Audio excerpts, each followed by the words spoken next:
Hello, welcome to the Crowdsman Show. I'm your host, Jared Downey, and we are filming episodes at the Utility Expo in Louisville, Kentucky. Back on the show, we've got Vosker. We first had them on at IBS. They're back again. We've got their Director of Business Development, Paul Ellis. Paul, welcome to the show. Welcome, Joe. Thank you for entertaining us today. Thank you. Well, it's always fun when companies come back on the show to represent their brand, but this is actually your first time with us sticking the camera in your face and throwing the questions at you. It is my first time here at the Utility Show, my first time with Vosker, and my first time on camera, so hopefully I won't make too many mistakes. Well, a few mistakes make it interesting. Okay. Let's start with the event. How's the show been? The show has been a surprise in many respects, Jerry, because of the sheer size and volume of industries that are. I didn't realize how big it was. Yeah, and one of the nice surprises for us at Vosker is that this show really encapsulates all of those industries within the utility market that we're trying to provide security services for. Yeah, and this, I should have clarified at the beginning, this is a product promo, so we're just going to basically zero in on one specific product. Yep. And so let's just get right into it. What is the primary focus for this event? Okay, so the primary focus for us at this event is the showcasing the VKX camera. And the VKX is a standalone system designed to protect assets in remote and rural locations and areas where there is no infrastructure. So areas where there's no communications, no power, and they're often very remote as well. And this standalone unit is perfectly ideal for those sorts of applications. So this is like satellite connection then? Okay, so the VKX basically is a solar-powered and battery-operated camera. Yeah. Within the camera is an LTE cellular SIM. And what the camera is designed to do is to detect intrusions on site, and using the AI will then send those high-resolution images, either images or video, via the LTE to a mobile or desktop app, alerting them of an intrusion. Right, so you need cell service. Cell service in there, yes, absolutely. Yeah, absolutely, yeah. And then the solar function, is that, how much power is that? I guess it depends where it is on how much power it provides. Yeah, so basically the solar unit on top of the camera will operate in most conditions, whether it doesn't have to be direct sunlight, it can operate in cloudy and direct sunlight. A combination of the two is more ideal. Right. But it's enough to then keep that battery charged to allow us to operate the camera. And what it also means is we have connectivity through the LTE. So it means we can program the camera as well. We can schedule when to turn it on, when to turn it off. Right. Okay. And it then basically is a completely autonomous unit. And that if you had one, just to sort of understand the layout, if you had one unit, but then if you had to have multiple, how does that work? Okay, so each camera operates independently. Okay. So that's one of the beauties of this system. We don't have to connect it or network it. Each camera is its own standalone security guard. You can picture these as a security guard. Right. But each unit operates independently, so they can be placed literally anywhere to protect assets or intrusion points or areas that you want to just monitor. So if you're on the app, you just switch cameras then? Absolutely. Right. Yeah. You can have multiple cameras on your app, and you can have unlimited number of cameras protecting your site.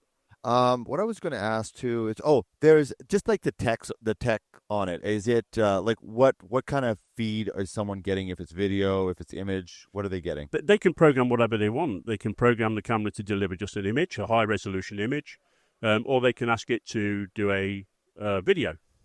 And we can also connect to the camera and ask for an image or a video to be sent. So we don't just have to wait for the intrusion to come through. Right. We can actually investigate by connecting to the camera itself and asking for an image or a video. What about build quality? Where's like I do a little bit of shooting, so like glass and stuff. I'm kind of aware of some of the manufacturers of it. So I was curious about what kind of just the build of the actual product itself. Yeah, this is really where the VKX comes into its own, because it was primarily designed to work in really sort of remote and extreme environments. So this can work in the deserts of Texas to the wilds of Alaska, if you like. It's an IP66 camera, and the robust and build quality allows us to place this camera in these really sort of extreme environments. So heat, extreme cold. Extreme cold.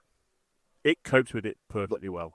It seems fitting that if we're at the Utility Expo, obviously I saw videos, there's agriculture applications. I mean, if you need a camera and you have assets, put it on there. But specific to utility, where would this product shine? Well, the utility companies in the US have particular issues. And let's talk about who they are first. So we talk about oil, we talk about gas, we talk about electric, cellular, solar farms, wind farms. All of these companies have issues with security purely because of the remoteness of the sites. Right. And one of the benefits with the VKX, as I said previously, is that it's designed to work in these areas. So where these utility companies are unable at this stage to offer traditional CCTV type installations, the VKX fits into that slot perfect. Right. Just to make it a little bit more of a real world application, I mean, you've worked with some big companies. Is there any one that stands out? You're like, this is a good example of, a major operation using your camera to protect their assets. Yeah, so particularly people like Hydro One, who are a major Canadian company, looking to protect particularly water treatment plants from intrusion, from theft. This is really fitted in perfectly for what they want to be able to do, right? In terms of securing that remote site. But you really are. I know you said it, but I just want to kind of clarify. You really are going after that remote market because something like a BC Hydro or something like that, if their main facilities are in like these hubs where they're going to have CCTV or CCTV, yeah. CCTV, there you go. Yep. I was like, no, that's a brand. CCTV. They're going to have all that set up. Yes. But now they've got all these, mining operations, like you said, like solar farms, are these huge solar farms that are like, they're taking up a lot of space. Yeah. It's not easy to just set up a camera system on these things. Absolutely. And again, many of these sites often change in the way that they operate. That was the next. Oh, yeah. So with the VKX, you have the flexibility to just move and adjust the cameras to the changing sites.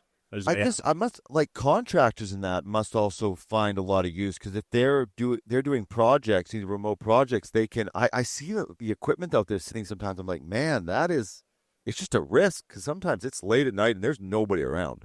Absolutely, and very often. When sites are being developed, in the first stage, it's just equipment being delivered. And that may be in the form of, heavy industrial equipment, just raw materials. And these things are often collected together.